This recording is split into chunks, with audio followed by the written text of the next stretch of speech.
नमस्कार, मैं हूं विजयश्री और आप देख रहे हैं यूबी न्यूज।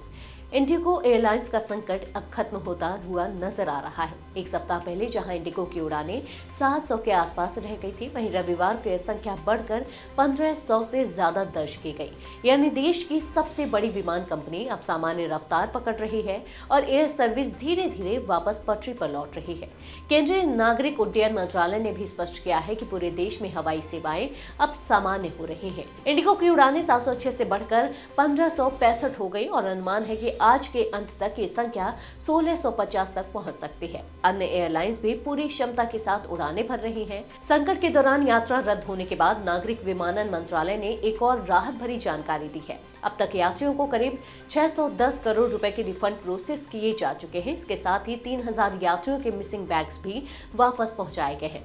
सरकार ने तुरंत किराए पर कैप लगाकर यह सुनिश्चित किया कि कोई भी एयरलाइन स्थिति का फायदा उठाकर ज्यादा किराया ना वसूले। आदेश लागू होते ही एयरफेयर सामान्य स्तर पर लौट आया। सरकार ने इंडिगो को आदेश दिया था कि सभी रिफंड रात 8 बजे तक दिए जाए। जिन यात्रियों की फ्लाइट कैंसिल या लेट हुई उन्हें रीशेड्यूलिंग पर कोई अतिरिक्त शुल्क नहीं देना होगा। वहीं 48 घंटे के अंदर सभी मिसिंग बैग्स खोजकर यात्रियों तक पहुंचाने के निर्देश भी जारी किए गए हैं।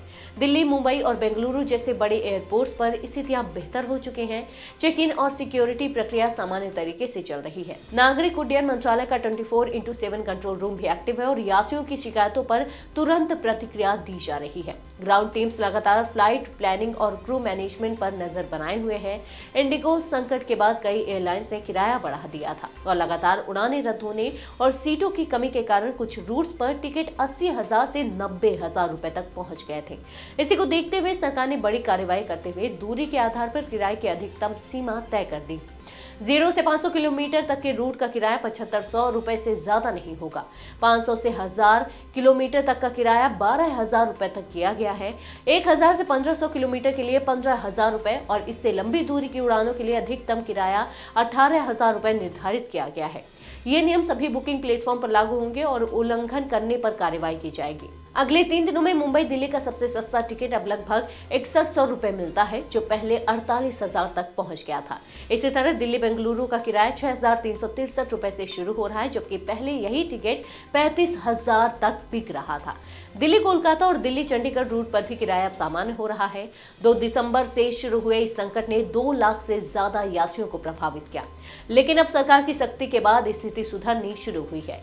Union minister of state for civil aviation Muralidhar Mohol ने बताया कि डीजीसीए ने 4 सदस्यीय कमेटी बनाई है जो क्रू प्लानिंग और ऑपरेशनल तैयारियों की समीक्षा करेगी, ताकि भविष्य में ऐसी स्थिति दोबारा ना बने। आज के लिए बस इतना ही। अगर आपके इलाके में कोई समस्या है तो अब चुप मत रहिए, अपनी शिकायत हमें भेजिए। यूबी न्यूज आपकी आवाज को जिम्मेदारों तक पहुंचाएगा, निष्पक्षता और गोपनीयता के साथ। यूबी न्यूज, जनता की आवाज, जनता की ताकत।